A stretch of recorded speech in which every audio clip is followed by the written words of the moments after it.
ఇప్పుడు సాయంకాలం పూట పూర్తిగా గాలివాటం లేకుండా గాలి మొత్తం సద్దుమణిగిన సమయం లోపల ఇప్పుడు గమనిస్తే రెయిన్ గన్స్ దాని ప్రతిపాదిత వ్యాసార్థం మేము ఎంతైతే రికమెండెడ్ రేడియస్ ఆఫ్ త్రో వస్తుందని చెప్తున్నామో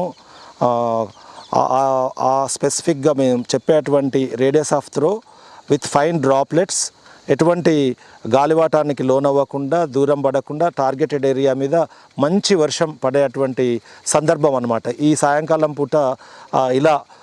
రాత్రిపూటలు సాయంకాలం గాలి అంతా సద్దుమణిగిన తర్వాత కనుక ఈ సిస్టమ్స్ని నడుపుకుంటూ ఉండి ఉదయం పూట కూడా early hours of the day before sunrise అయ్యి బాగా సూర్యరశ్మి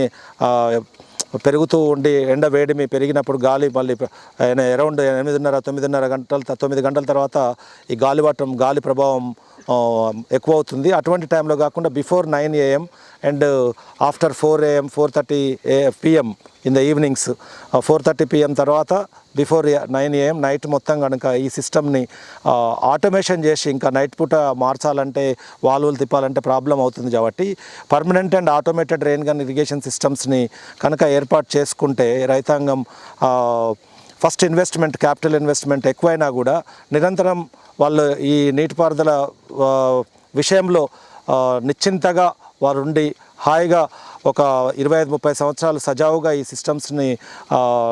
విజయవంతంగా నడుపుకునేటువంటి సిస్టమ్స్ని మేము ఏర్పాటు చేసేందుకు సిద్ధంగా ఉన్నాం. ముందుకొచ్చే రైతులు ఎవరైనా సరే ఇది ఖర్చు అనుకోకుండా కనుక మీరు పెట్టుకుంటే మీరు చాలా హ్యాపీగా నీటిపారుదల విషయంలో మీరు నిశ్చిందంగా ఉండి మిగతా విషయాలలో శ్రద్ధ వహిస్తూ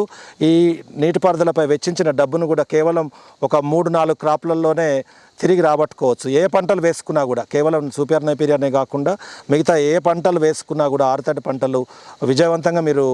ఈ డబ్బును తిరిగి రాబట్టుకోవడంలో ఒక 3-4 పంటలలోనే తిరిగి వస్తుంది.